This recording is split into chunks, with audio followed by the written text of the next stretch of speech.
everyone. This is Bea from the marketing team of WeGrow VA. We're back with another interview with another awesome guest. Over here at WeGrow VA, we are on a mission to help people and businesses, big and small, reach greater heights through the help of virtual assistants. And we believe that one of the most effective ways to grow is through conversations. Whatever the topic may be, whether that's about the self, community, technology, marketing, the world, literally anything. We Grow conversations are our way to help us and our audience to grow even further.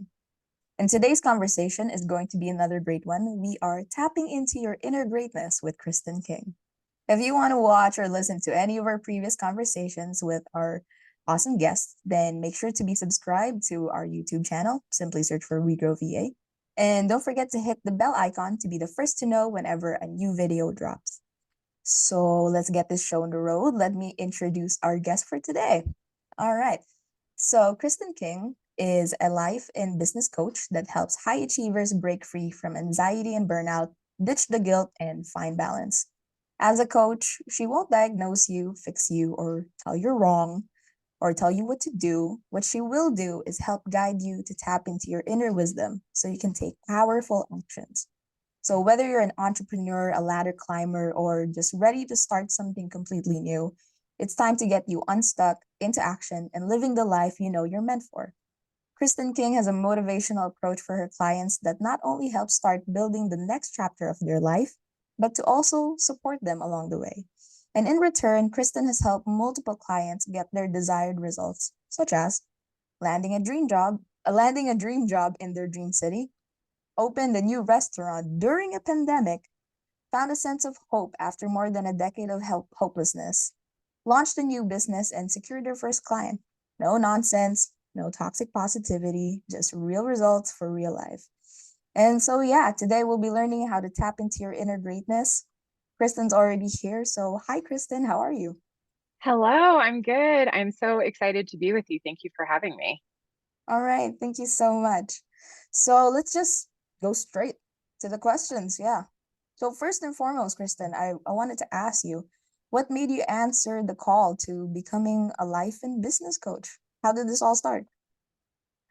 It's emerged out of my own journey of getting free of perfectionism and people pleasing and overwhelm myself. I refer to myself as the give fewer fucks coach. And I'm the coach for people who want to stop caring so much about what other people think and what they're supposed to be doing and what the rules say, and really want to live their life on their own terms and do it their way. And I spent a lot of years living a life that other people expected from me, but it wasn't one that fulfilled me. And I got to a point where I just wasn't willing to live like that anymore. And so I started to burn down all of the rules and all of the roles and all of the standards and expectations that I had been living up to that I was no longer willing to live with. And I got all of my bucks back from that, all of my time and energy and my attention, and refocus them on things that actually matter to me. And it was such a powerful experience. And it was something that I had been drawn to in some ways for many, many years. I've always been very interested in personal development and professional development and mental health, neuroplasticity, our ability to literally change our own minds and like rewire our systems and create new patterns. And so when I went through this process on my own and started working with my own coach, I realized that that was what I really wanted to do, because I wanted to help other people get freed up the same way that I had been freed up. I love that. I definitely love that. I think every individual goes through, like a self-reflective time. But, and I think it's such a powerful thing when you realize that you do have power and then you want Hmm. to make use of that power. But I think it's also another incredible thing to know that you do have power and you want to show other people that they do have the power, and that's exactly what you're doing now. So, Yeah. And can I go just add on. something to that? Yeah, sure. hmm I would say that for me, during the time that I was really like living for other people's expectations and desires and not my own, I felt so powerless. So I love that that was the word that you use, because when we take back our time and our energy and our attention and focus them on the things that we want and use that to guide our decisions, that is how we get our power back. That's how we empower ourselves. and also how we keep that power and allow other people to keep their power. And so I love that was the word that you used. Oh, thank you. I just felt that, yeah, that truly is because individuals are powerful. But yeah, like Mm-hmm. you said, and I've also felt that way, that moment of like hopelessness or like those periods of hopelessness, but kind of sometimes maybe you need a coach or, people around you to remind you that no, you can do it. And it's tapping into that, like tapping into that inner greatness as we we're about to Mm-hmm. talk. So you've had multiple clients, I bet, and you've helped a lot of people. You guys, to the watchers and the listeners, you guys should definitely check out Kristen's other guestings because she is just so fun to listen to and like all of her insight. But going back to this one, um, I'm pretty sure you've observed this, and I wanted to ask you, what have you observed that are the major blockages to someone's own greatness? I think the biggest ones, I sort of mentioned this in passing when we were just getting started here. The biggest ones are perfectionism and people pleasing. And particularly for folks who are socialized as women, there are a lot of expectations of what a good woman does, how a woman behaves appropriately, how what a good wife does, what a good mother does, what a good employee does. And women are held to an extremely high standard in order to be taken seriously in a lot of spaces. And so we internalize that over time because we want to be successful, we want to be happy, we want to do the things that we believe we're supposed to do because that's how we've been trained. And so we create these really high standards for ourselves, and then we force ourselves to really pursue these things relentlessly, and we can burn ourselves out and get very overwhelmed by trying to do every single thing we're supposed to do and try to have it all be perfect and to have it be like better than perfect and to never say no because then it wouldn't be perfect because we wouldn't be doing the thing that we were supposed to. So the perfectionism piece is a big deal. And then the other piece around it that's a huge blockage is people pleasing. And a lot of times people will come to me and they'll say, like, I am just so nice. I just like can't say no to anyone. I just have such a big heart. But they're like super resentful of everyone in their lives because they're constantly saying yes to other people in the hopes that it will get those other folks to respond in a specific way, to do something for them, to say something to them, to think a specific way about them, but the person they're saying yes to didn't sign up for that and they don't know. And so when we people please, we get more and more and more frustrated and feel more and more powerless because we're trying to manipulate everything around us instead of using our energy to get the things that we want and need for ourselves. And there's a lot of pressure for women to be people pleasers. We're supposed to be good girls. We're supposed to be quiet and convenient and codependent, and we're not supposed to take up a lot of space, and we're not supposed to need things. And if we do need something or if we say no, we're considered very selfish. And this is just part of the socialization process. And so when we put the people pleasing and the perfectionism together, it creates a cycle and a trap that's really hard to break out of. And those are the main things that I will see holding my clients back from what they want to do, because even though they know they're meant for more, they know that the work they're doing is valuable, they know that they have worth in themselves, they don't know how to break out of the societal expectations and the patterns that they've been living in that make them feel like those things are not actually true about them and that they have to do more and more and more and more and more in order to have a successful life. And so we really just have to disentangle those things and kind of take them out of your brain so you can get freed up to listen to your own wisdom and find your own greatness instead of trying to fill someone else's picture of what greatness is allowed to look like for you. Wow. That caught me a little speechless because I was also thinking a lot of things because, also as a woman, I definitely agree with you and I experience the same things. And, maybe also to a degree, it's also subconscious that maybe you could also be a woman who's also kind of like tapping into their power and you're trying to reclaim it, but maybe there are these subconscious things that, because if it's like a learned behavior, like something generational, I think Mm-hmm. that's, yeah, like the socialization of it. It's the expectation. Why is there an expectation in the first place?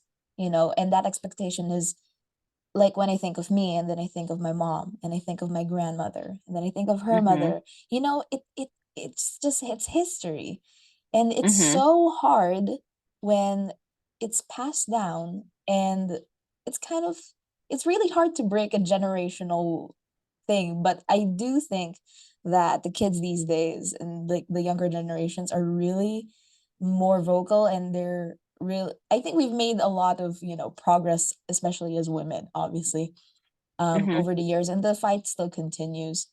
And yeah, that just had me thinking about the perfectionism, as you were talking about, and these blockages, because I Mm-hmm. also feel that, yeah, it's like, it made me think about the thing that you said about people who can't say no, and the Mm-hmm. people who are like, um they do these things to be nice, but then there's resentment, and then that makes Mm-hmm. you think about, like, the value of what they're doing. Like, are you really doing it out of the goodness of your heart, or you say it in a disguise that, like, yeah, sure, but there's that hardness, there's that bitterness, and that, like, as you mentioned, the other person might not even know it. Yeah. So, like, that really just had me thinking, Kristen, honestly. Yeah. Well, and the hardness and the bitterness are not nice. That's the thing. Exactly. It's like I'm saying yes to be nice, to be a nice girl, to be nice to Mm, this person. But if they don't respond in the right way, I'm going to be mad at them forever and decide that they're trashed. Right. And like right. that's not nice. And if you Mm, sincerely feel moved to do something for somebody else out of the mhm, goodness and generosity and love of your heart, like by all means do that. But that's not mhm. people pleasing. That's contributing. That's Yes. volunteering. That's co-creating. That's Mhm, totally different. And I do want to say that, people pleasing does have a role. Like if you're in a dangerous situation, if you're, I don't know, like in a bank robbery or something, you are going to just do whatever is necessary to get out of that situation alive. And that is a good skill to have, right? So, like, that is a life saving skill. We don't want to take that away. And part of the reason, though, that it gets like kind of messed up and tangled up, especially for women, is that historically women have not been allowed to take up space, have not been allowed to be in their power. The only way that women could get things done for generations and generations, and even still in many places, was to do things subversively. They had to do things in secret. They had to be working behind the scenes and pulling the strings and have this like plausible deniability. So if something went wrong, like they wouldn't get caught, right? And so, and like all of the women who've come before us, our mothers, our grandmothers, our great grandmothers, all of these women have lived in different versions of that system where women had access to power through these subversive means, and they couldn't really say what they wanted because it wasn't safe. And so it does a job, but when we apply it to all of our relationships, to every situation in our life, the job that it starts to do is slowly crushing the life out of us because we're burned out and we're overwhelmed and we're resentful and we feel powerless. And all of our relationships are these like combative power struggles. And it's hard to break free of that because we carry the memories, we carry the wounds and experiences of all the women who come before us in our cells. Like there's a lot of research on how these things pass through generations, and all of that is in there. And there were times when, like, women would be, even today, women will be killed for taking up too much space, for saying Yeah. no. They'll be burned as witches. I mean, like, there, that is like real stuff that happens, so it can feel really scary. And it's a really brave thing to start to shift that pattern and to start to listen to the voice inside, even though sometimes it's scared. Yeah, and I also think I just wanted to add that the more that we talk about this, the more we as individuals, as women, also kind of like go into our power, the more women around us will also feel that they also have power. It kind of Mm-hmm. has a chain reaction then.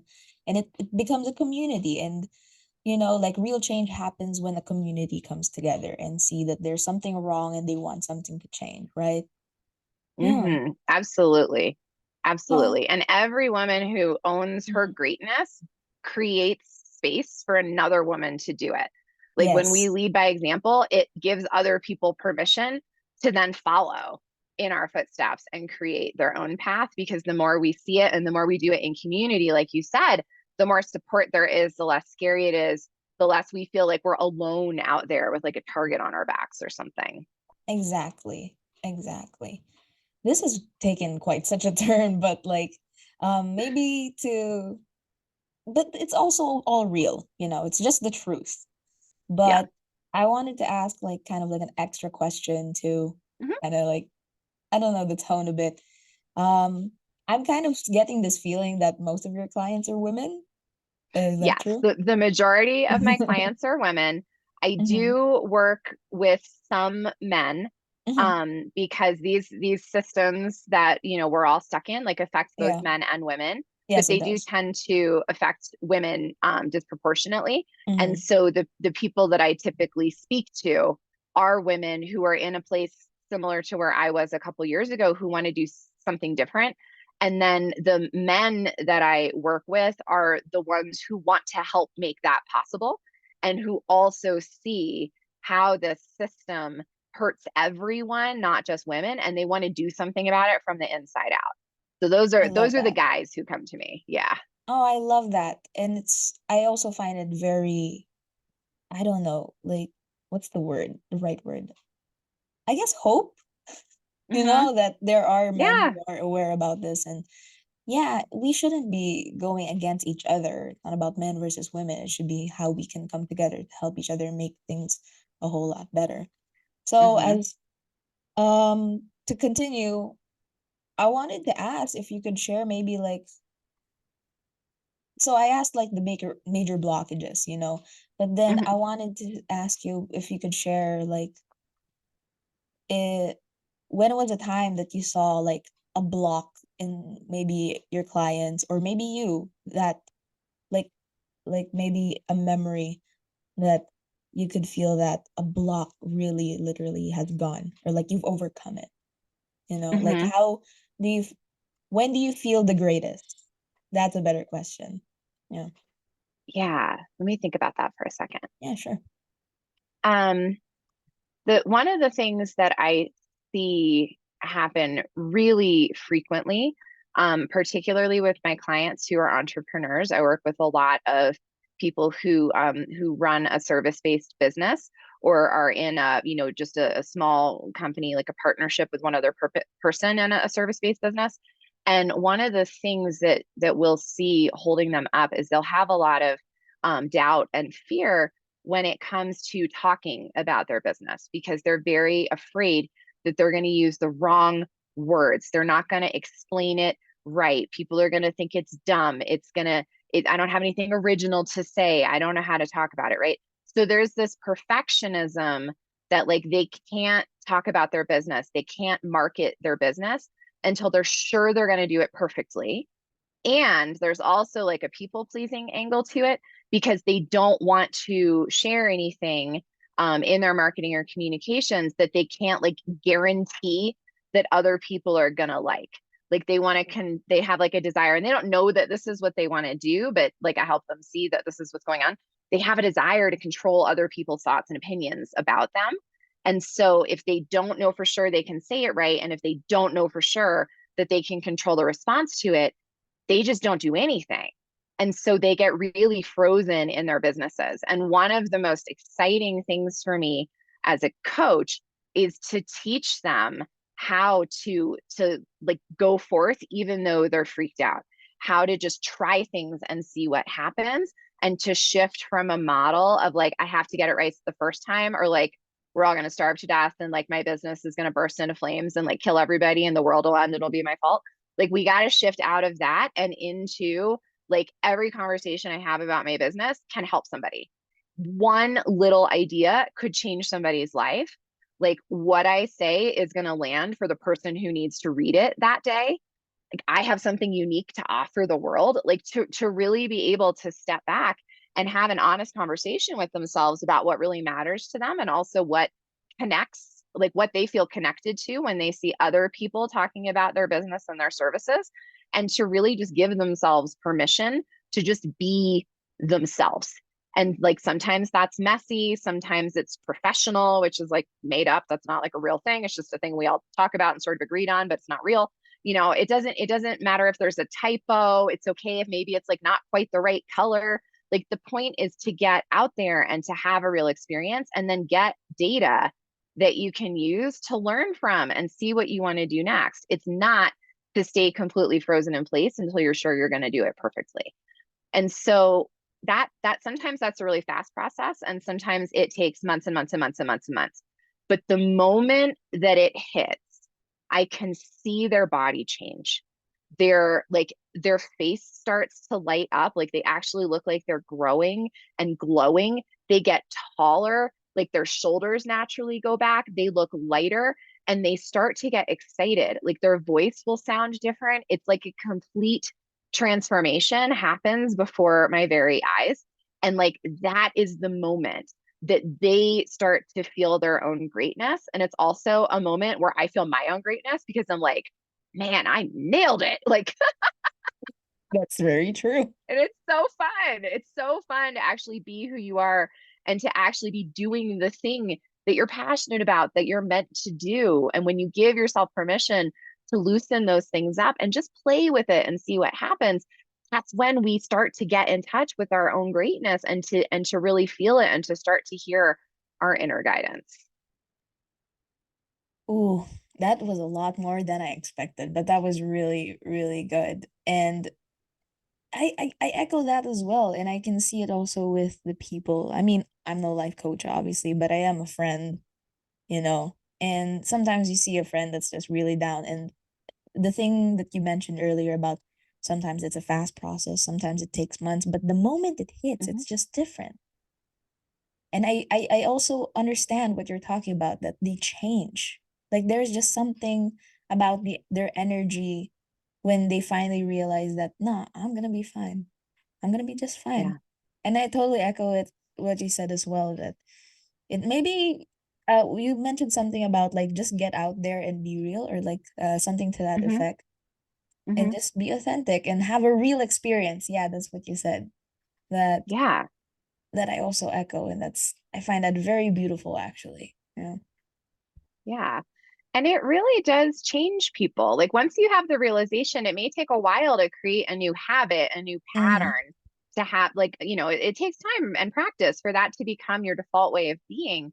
But once you get it once, it starts to take root. And then through practice and repetition, it can expand. And when it does, it can really change your whole life.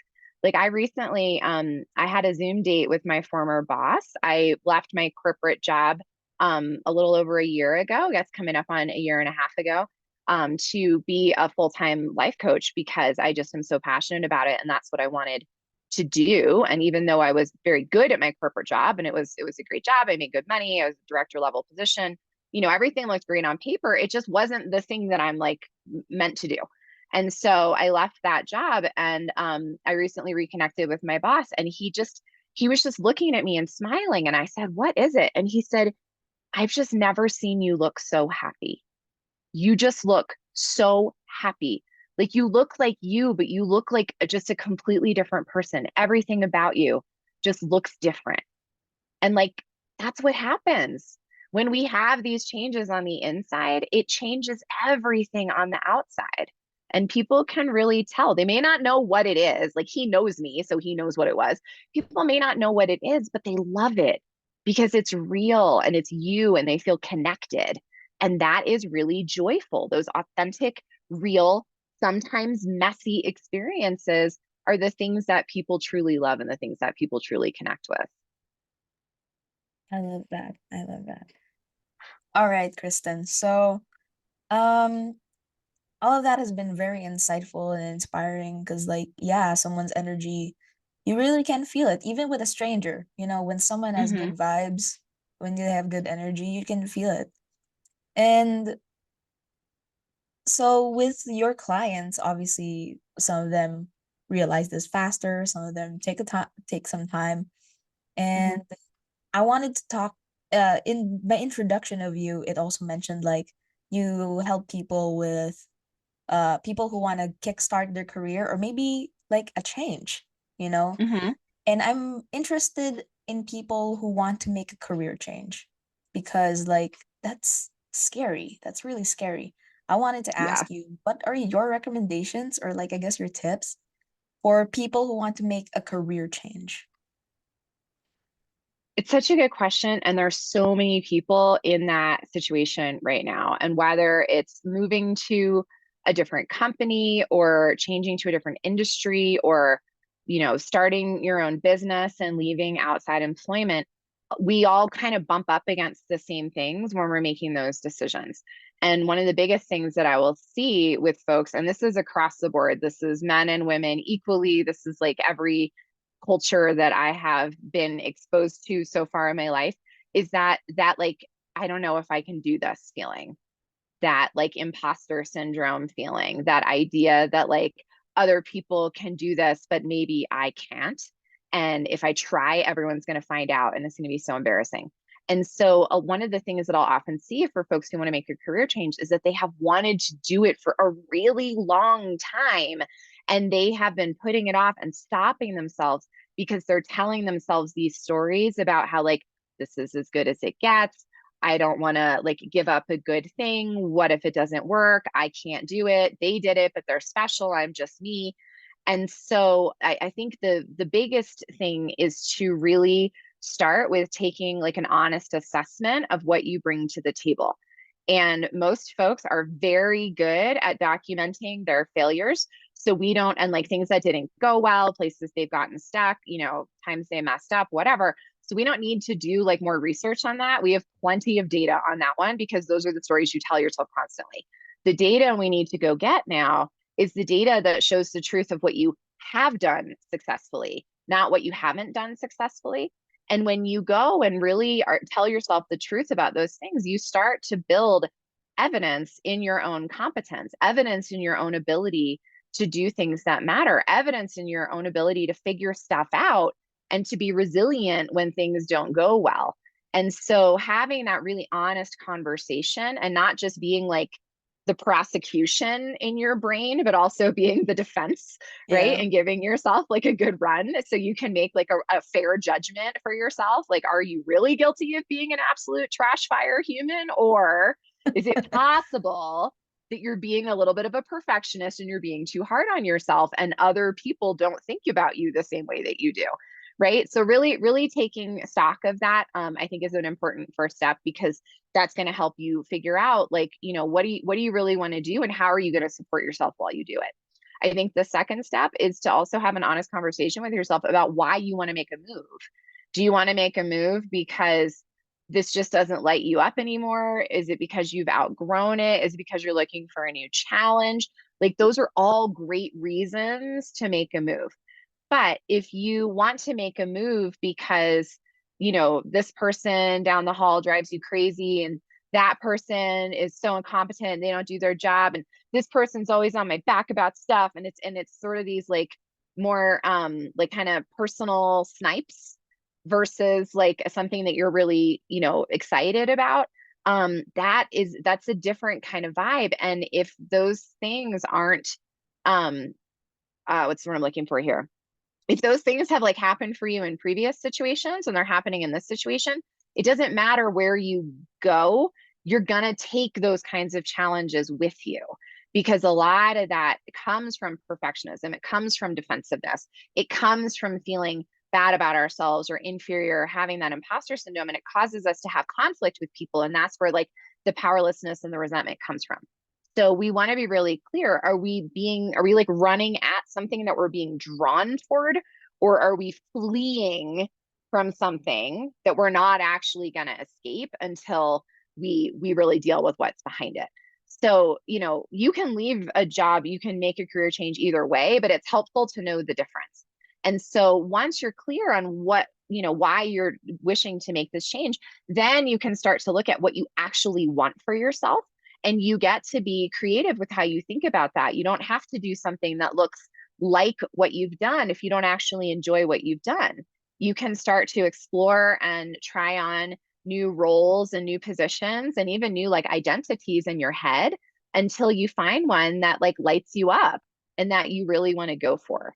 And so I think, really being honest about what you bring to the table, telling yourself the truth about what you do have, not beating yourself up for things that you don't have that you probably actually do and you just can't see it because you're being too hard on yourself, right? It's being really honest about like why you want to make a change and what that's going to do for you and like how you're going to make that happen. And then giving yourself permission to explore what you actually want to do so you don't move from one unfulfilling or outgrown or unsatisfying situation to a different one that is still not a good fit for you. So those are like my three Yeah, main tips. I absolutely love that because you know what? It's really true. No nonsense, just no toxic positivity, just real results for real life. Yeah. Just echoing that from the introduction because that was all actually sound logical advice on how to tackle things. Mm-hmm. I think that's really great. I also got me thinking about me. Very Yeah. reflective. Just yeah, Yeah, but it's and yeah, like you can do that conversation if you just want to get more clear about like your trajectory yeah, without making a career change, right? Like it will help yeah, show you where your growth is and what's the next thing you want to try in your current situation. Or it might give you ideas for how you can support someone else in your organization who yeah, there's yeah. so many great reasons to have those honest conversations with yourself. Truly. And like as we say over here on We Grow conversations, the best way Hmm. to grow is to have conversations, whether that's just with yourself or like what we have right now, or like Hmm. with the people around us. So yeah, I'm down to my last question for you. And I think mm, it'll circle back on a lot of things, but let to make it a little more challenging in a succinct way, you know, what is if you could only give one great advice to someone who feels like they can't make a leap, what is the one great advice you would give them? Just one. Can I give two? They better be really good. Okay, they're really, really good. All I right. hope. Hopefully, I can remember the second one after the first one. Okay. Okay, so for someone who feels like they can't make the leap, I would really invite them to spend time building that evidence for themselves and demonstrating to themselves what is truly possible, not just what their fear says to them. And that can take some time. It can take time, it can take practice, it can take bravery and vulnerability. Sometimes you need to ask other people for outside perspective, but really putting in the time to do that is going to show you what's available to you rather than just having you default to what your fear says. And while you're doing that, you may conclude that you don't want to make a leap, you don't want to do it right now, you're going to stay here for some amount of time. And so the second piece is that in those honest conversations with yourself, you're going to start to realize more about the things that you are really good at and the things that you truly enjoy, and also the things that you don't. And you can use that knowledge to start to look for ways to bring the stuff that excites you more into your current position and ways to shift out of the stuff that you don't enjoy or to make it more enjoyable to you by adjusting it somehow. So even if you decide not to leave or notice a place where you want to, develop skills or something, you don't have to stay unhappy and frustrated. You can start to bring changes into that position, even small ones that can make it more enjoyable and more tolerable for you. And you may determine that once you start looking for it that way, that there's actually a lot more there that you liked, and it may mean that you don't want to make a change anymore. That may not be the case, but it makes it like less frustrating and disappointing to not make the change because you find ways to make it match you better while you're still where you are. All right. Yeah, that was great. So, all throughout this conversation, we've talked about blockages, we've talked about the things that kind of hold us down, not just like as an individual, but also like on a social level and like at a generational way we talked about like that great feeling, that kind of like eureka moment, or like the thing that we notice when the block is gone and like the true person emerges into their power. Mhm. And we talked about the career change and that imposter syndrome is just really pesky and annoying. But we then come to the conclusion that you need to have an honest conversation with yourself, maybe through the help of someone like Kristen, or maybe through the help of a friend at first, or maybe you just want to do it with yourself at first. And yeah, that really, all of these things, in conclusion, is just for us to tap into our inner greatness, because the greatness already resides in us. But like, how can you draw it out and be your full, authentic self? Yeah. Yeah, So, I love that. yeah. So, obviously, I love this conversation, Kristen. I love all the ways that it took us. And I'm sure that our watchers and listeners are also enamored by you. Tell the viewers and the listeners now how to find you, how to get in touch with you. Do you have anything to promote? All that good stuff. It's all promo time now. Floor is Okay, yours. great. Thank you. So, if any of this excites you, the best way to learn more is to get in touch with me. You can find me on my website, which is kristenking.com. It's Kristen king.com. That has links to all of my social media. I am very active on Facebook. On Facebook, I am Kristen Skove King, Skove King. So you can find me there, the same name on Instagram as well.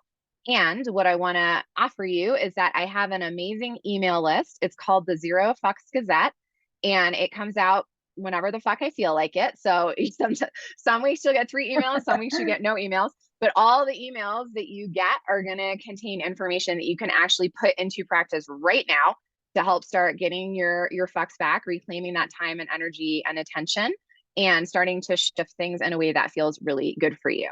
And depending on timing of when everybody sees this, I do have the next round of my group program is launching on February 8th, and enrollment is now open. So if you are interested in going on a journey to start to have these conversations with yourself and learn skills to make changes, like setting boundaries and learning how to say no and shifting into a place of feeling powerful instead of powerless, I want to invite you to come check that out. And the information for that program is also on my website. It's called 100 Days to Fewer Fucks. And it's 100 days long, and it is a really, really fun time. So I hope that you will check it out, and I hope that I will see you on the socials. That is amazing. And of course, don't worry, all of that information has flashed on the screen. All of Kristen's socials and her links will be in the description box below. Um, yeah, so don't forget, if you are a business owner that is in need of growing your business to achieve entrepreneurial excellence by hiring a virtual assistant, or maybe you're just curious to know more about what we can offer, then make sure to get in touch with us, WeGrow VA. You can head over to our website, wegrowva.com, to schedule a call. And let's get talking to how you can grow more as a person. Yeah. So also don't forget to follow WeGrow VA over on all of our social media to be updated on the latest ins and outs on anything and everything. All our links will be down below as well. And to wrap this up, I just wanted to say thank you once again to Kristen and everyone who stayed until the end. I absolutely loved this conversation, and it's such a great way to kickstart the year. And I'll see you guys in the next one. Bye.